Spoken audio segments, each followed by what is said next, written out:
Hello friends, digital marketing की series में आपका स्वागत है। पिछले काफ़ी सारे सेशंस में हमने काफ़ी सारे सोशल मीडिया प्लेटफॉर्म्स देखे जो बिल्कुल फ्री थे, जिनमें हमने डिजिटल अपीयरेंस बढ़ाने के लिए उनका प्रयोग किया। जैसे कि फेसबुक है, जस्ट डायल है, ग्रोटल है, ट्विटर है या एक्स कहते हैं जिसे हम, लिंक्डइन है।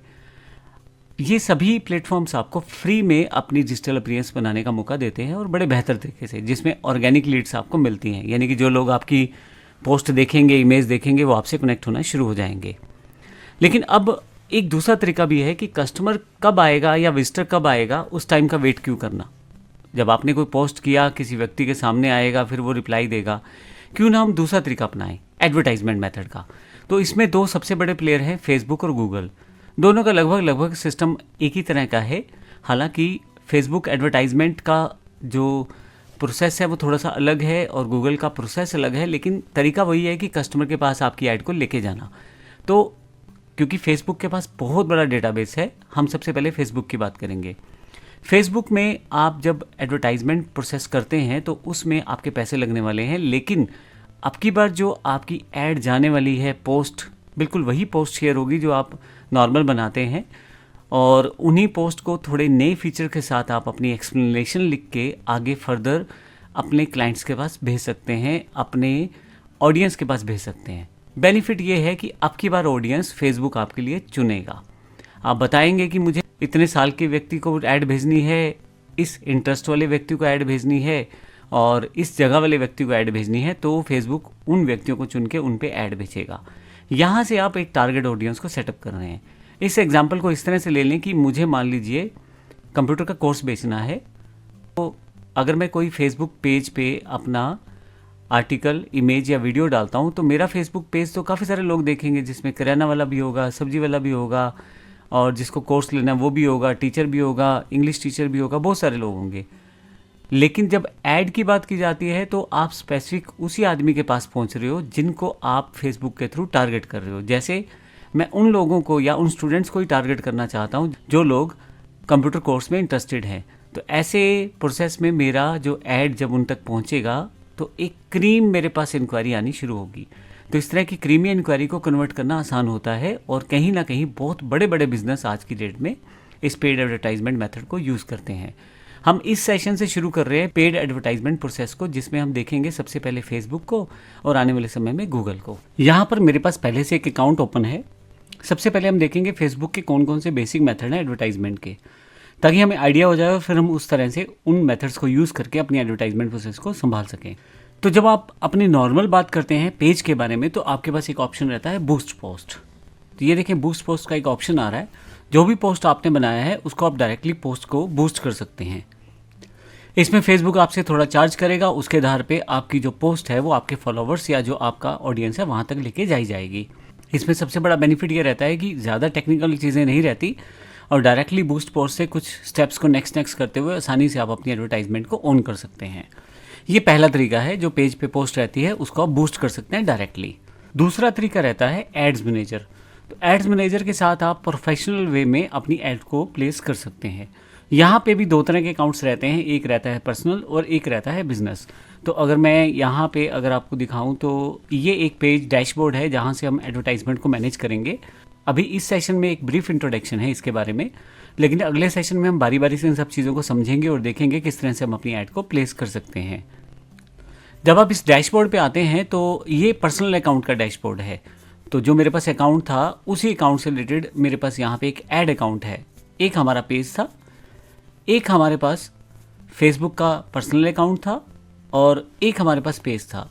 लेकिन ये हमारा पर्सनल ऐड अकाउंट है। ध्यान रखिएगा, पर्सनल ऐड अकाउंट और पर्सनल अकाउंट में फ़र्क रहता है। फेसबुक का जो पर्सनल अकाउंट रहता है वो पोस्ट करने के लिए, नॉर्मल शेयरिंग के लिए यूज़ होता है, जबकि पर्सनल ऐड अकाउंट जो रहता है वो एडवर्टाइजमेंट को शूट करने के लिए, एडवर्टाइजमेंट करने के लिए यूज़ होता है। ये जो डैशबोर्ड है ये पर्सनल ऐड अकाउंट का डैशबोर्ड है। यहाँ मैं अगर क्लिक करूँ तो मेरे पास यहाँ पे और अकाउंट दिखाई देंगे। तो यहाँ पे कुछ अकाउंट मेरे पास और भी दिखाई देंगे। ये मेरे पास कुछ अकाउंट्स ऊपर की तरफ दिए हुए बिजनेस अकाउंट्स हैं और नीचे की तरफ मेरे पास यहाँ पे पर्सनल अकाउंट्स हैं। तो ध्यान रखिएगा, आपके पास पर्सनल और बिजनेस दोनों तरह के ऐड अकाउंट हो सकते हैं। दोनों में थोड़ा सा फ़र्क है, उन सब चीज़ों की जानकारी हम आने वाले सेशंस में लेंगे। तो जैसे मैंने अभी आपको बताया, दूसरा तरीका हमारे पास ऐड करने का है पर्सनल ऐड अकाउंट के साथ। पहला तरीका बूस्ट पोस्ट था, दूसरा पर्सनल ऐड अकाउंट है। यहाँ पे आपके पास 3 स्टेप्स में आप अपनी ऐड को मैनेज कर सकते हैं। एक है कैंपेन्स, आप बताते हैं कि ऐड का टारगेट क्या है, क्या आप लोगों तक रीच बनाना चाहते हैं या आपको उनके नंबर्स चाहिए या उनका मेल आईडी चाहिए, किस तरह से आप अपनी इन्फॉर्मेशन वहाँ तक लेके जाना चाहते हैं और आपको वापस क्या चाहिए। तो कैंपेन में ये चीज़ें सेटअप होती हैं। ऐड सेट दूसरा पार्ट रहता है जिसमें हम बताते हैं कि हमारी ऐड कहाँ कहाँ चले। ऑडियंस सेक्शन आप बता सकते हैं और फिर इंटरेस्ट के अकॉर्डिंग या मैं अपनी ऑडियंस की स्वभाव के अकॉर्डिंग जो डेमोग्राफिक्स हैं, इंटरेस्ट हैं, उसके आधार पे मैं अपनी ऑडियंस का चुनाव करता हूँ। ऐड सिर्फ उन्हीं लोगों के पास जाती है। तीसरा स्टेप जो होता है इसमें ऐड का, पर्टिकुलरली जितना भी एडवर्टाइजमेंट का इमेजेस हैं या आपके पास वीडियोस हैं वो सब यहाँ सेटअप होते हैं। तो 3 पार्ट में आप अपनी ऐड को शूट करते हैं। सबसे पहले कैंपेन है जहाँ पे आप तय करते हैं आपकी ऐड का मोटो क्या है। क्या आप लीड चाहते हैं, क्या आप सेल्स ज़्यादा चाहते हैं, क्या आप कन्वर्जन ज़्यादा चाहते हैं, या आप वेबसाइट पे ट्रैफिक चाहते हैं, या आपका कोई वीडियो है उस पर व्यूज़ चाहते हैं। कैंपेन्स का काम ये है। ऐड सेट में आप तय करते हैं कि कौन सी ऑडियंस को या कौन से देश में कहाँ पे किस उम्र के लोगों को, कौन से इंटरेस्ट के लोगों को ऐड दिखाई जाए और कौन सी ऐड दिखाई जाए, वो एड्स जो है तीसरे वाले सेगमेंट से आप तय करते हैं। तो ये मैंने आपको बताया दूसरा तरीका। पहला बूस्ट पोस्ट था, दूसरा पर्सनल अकाउंट से एडवर्टाइजमेंट का, तीसरा हमारे पास अगर मैं इसका अकाउंट चेंज कर दूं, वहाँ से मैं पर्सनल अकाउंट की जगह पे बिजनेस अकाउंट खोल लूँगा तो वहाँ पे बिजनेस अकाउंट के अकॉर्डिंग एडवर्टाइजमेंट मैं पोस्ट कर सकता हूँ। ध्यान रखिएगा थोड़ा सा फ़र्क रहता है तीनों ऑप्शंस में, बूस्ट पोस्ट में और पर्सनल अकाउंट की ऐड एडवर्टाइजमेंट में और बिजनेस अकाउंट की ऐड एडवर्टाइजमेंट में। हम तीनों की चीज़ें बारी बारी से तय करेंगे और देखेंगे कौन सा हमारे लिए बेहतर रहता है। मैं तीसरा अकाउंट ओपन कर लेता हूँ। इसके लिए मुझे करना कुछ नहीं है, यहाँ से मुझे उस अकाउंट को ओपन करना है जो मेरा बिजनेस अकाउंट होगा। यहाँ मैं क्लिक कर देता हूँ और ये मेरे पास एक बिजनेस अकाउंट ओपन हो जाएगा। यहाँ पे काफ़ी सारी एड्स जो हैं यहाँ पे दी गई हैं, आप देखें उन एड्स की डेटा यहाँ पे है और साथ में उसी तरह से 3 सेगमेंट हमारे पास है। कैंपेन्स है, एड सेट है, एड्स हैं। तो तीनों चीज़ें लगभग वैसी ही हैं। उसी के आधार पे यहाँ पे एडवर्टाइजमेंट सेटअप की जाती है, साथ में ड्यूरेशन जो कि पर्सनल में भी रहती है और यहाँ भी अवेलेबल रहती है। तो मैं इसे मैक्सिमम करके एक एग्जांपल आपको दिखाने जा रहा हूँ कि यहाँ पे किस तरह का ऐड प्रोसेस रहता है।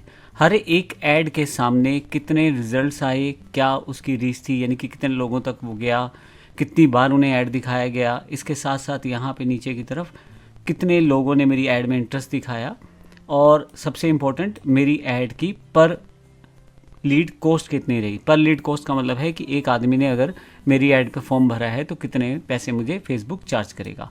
इन सब के आधार पे यहाँ पे पूरा का पूरा ऐड प्लेटफॉर्म हमारे पास तैयार है।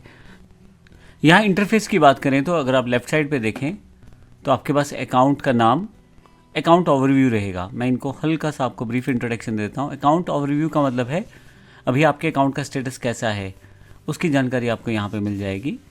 आप यहाँ से पेमेंट मेथड भी जोड़ सकते हैं। ऊपर की तरफ कुछ इन्फॉर्मेशन है कि आपकी मैक्सिमम ऐड अभी आप स्पेंडिंग लिमिट में कितनी लगा सकते हैं।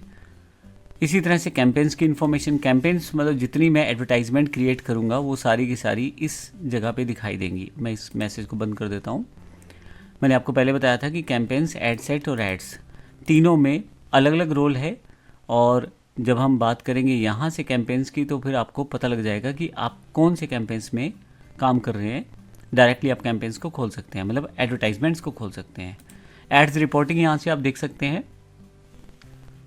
तो जब आप एड रिपोर्टिंग देखते हैं तो यहाँ पे आपको कुछ रिपोर्ट्स जनरेट करके दी जाती हैं। क्योंकि मेरे पास यहाँ पे इस अकाउंट में कोई ऐड नहीं है, हम आने वाले समय में देखेंगे और कौन कौन से ऐड रिपोर्टिंग ये शो करेगा। यहाँ पे क्लिक करके आप ड्यूरेशन चेंज कर सकते हैं। पर अभी मैं वापस आता हूँ ऑडियंस पे। ऑडियंस जो रहती है आपकी, सबसे इम्पोर्टेंट फैक्टर रहता है फेसबुक में। आपके पास फेसबुक बड़े पावरफुल टूल देता है ऑडियंस क्रिएट करने के। आप जैसे कस्टम ऑडियंस बना सकते हैं, लुक लाइक ऑडियंस बना सकते हैं। कस्टम ऑडियंस का मतलब है कि आप पहले से जो लोग आपके बिज़नेस में इंटरेस्ट रखते हैं या इंटरेक्टेड हैं आपके बिज़नेस के साथ, उसके आधार पे आप अपनी कस्टम ऑडियंस बना सकते हैं। तो जो वेबसाइट पे या मोबाइल एप्लीकेशन पे आप ट्रैफिक भेजना चाहते हैं उस ऑडियंस को आप वहाँ ट्रांसफ़र कर सकते हैं। लुक लाइक ऑडियंस का मतलब होता है कि जैसी ऑडियंस आपकी है वैसे ही लोग आपको फेसबुक ढूंढ के देगा।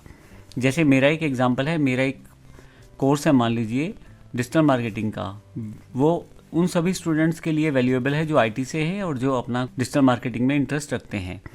तो जब मैं कुछ डेटा अपनी तरफ से उन लोगों का दे दूंगा फेसबुक को जो डिजिटल मार्केटिंग पसंद करते हैं, उसमें मुझे मोबाइल नंबर या मेल आईडी देना होता है। तो मान लीजिए मैंने 50 नंबर का डेटा फेसबुक को दे दिया, इसके लिए मुझे एक CSV शीट में अपलोड करना होता है डेटा। तो मान लीजिए 50 नंबर का डेटा मैंने दे दिया, चाहे वो मेल आईडीज हैं या मोबाइल नंबर्स हैं, तो फेसबुक खुद ही उस तरह के लोग आपको ढूंढ के देना शुरू करता है। अब एक एग्जांपल के लिए, हमारे पास एक अलग ऑर्गेनाइजेशन है जिसमें हम लोग कंप्यूटर सेंटर्स को अपनी इन्फॉर्मेशन देना चाहते हैं। उनके लिए एक स्पेसिफिक सॉफ्टवेयर आता है हमारा, तो मुझे सिर्फ कंप्यूटर सेंटर्स का डेटा चाहिए। तो मैं क्या करूँगा, 50 नंबर उन लोगों के जो कंप्यूटर सेंटर चलाते हैं, पहले से मेरे से इंटरेक्टिव हैं, उनको मैं एक CSV शीट में डालूंगा, चाहे मेरे पास उनका मेल आईडी है या मोबाइल नंबर है। तो जैसे ही फेसबुक को मैं रीच करूँगा उन सारे डेटा के लिए, तो फेसबुक मुझे उस तरह के लोग ढूंढ के देगा। इसी तरह से जो ऑडियंस आप बिल्ड करते हैं उसको आप सेव भी कर सकते हैं। इसी तरह से बिलिंग मेथड्स में आप अपनी बिलिंग को सेटअप कर सकते हैं। अब बिलिंग सेटअप करते हुए आप अलग अलग तरह के कार्ड को यहाँ पे जोड़ सकते हैं। ये हम आने वाले समय में देखेंगे किस तरह से हम उसे करेंगे। एडवर्टाइजिंग सेटिंग्स है यहाँ पे, क्योंकि मैंने यहाँ पे अभी किसी तरह की एडवर्टाइजमेंट ऑन नहीं कर रखी, तो यहाँ पे एडवर्टाइजमेंट सेटिंग्स आपको मिल जाएंगी सारी की सारी, जिसमें आप बहुत सारी चीज़ें ऑन ऑफ कर सकते हैं। यहाँ से फिर से वापस इवेंट मैनेजर, जब मैं इवेंट मैनेजर पे जाता हूँ तो मेरे पास कुछ स्टेप्स फेसबुक की तरफ से दिए जाते हैं। उन स्टेप्स को फॉलो करते हुए मैं उन लोगों को अपने साथ जोड़ सकता हूँ जो मेरी वेबसाइट, एप्लीकेशन, मेरे सर्वर्स या मेरे ऑफलाइन स्टोर्स में आते हैं। इन लोगों को मैं अपनी ऐड दिखा सकता हूँ और कहीं ना कहीं उनके इंटरेक्शन को फेसबुक के द्वारा ऑब्जर्व किया जाता है और उसके आधार पे आप अपनी ऐड जो है उन लोगों तक लेके जाते हैं जो आपके लिए वैल्यूएबल कस्टमर साबित हो सकते हैं, एक तरह से जो पोटेंशियल कस्टमर्स आपके हो सकते हैं। तो इसी तरह से और भी बहुत सारे टूल्स हैं जो आपको प्रोवाइड किए जाते हैं फेसबुक के द्वारा। हम बारी बारी से जो इंपॉर्टेंट टूल्स रहेंगे उनकी जानकारी आने वाले सेशंस में लेंगे। तो ये सेशन जो था एक तरह से ब्रीफ इंट्रोडक्शन था कि कितनी तरह की एड्स हैं। मैंने इस सेशन में आपको बताया है, एक आप बूस्ट पोस्ट कर सकते हैं, दूसरा आप पर्सनल अकाउंट से ऐड को मैनेज कर सकते हैं, तीसरा आप बिजनेस अकाउंट से ऐड को मैनेज कर सकते हैं। आने वाले सेशन में देखेंगे किस प्रकार से हम तीनों कामों को कर पाएंगे। धन्यवाद।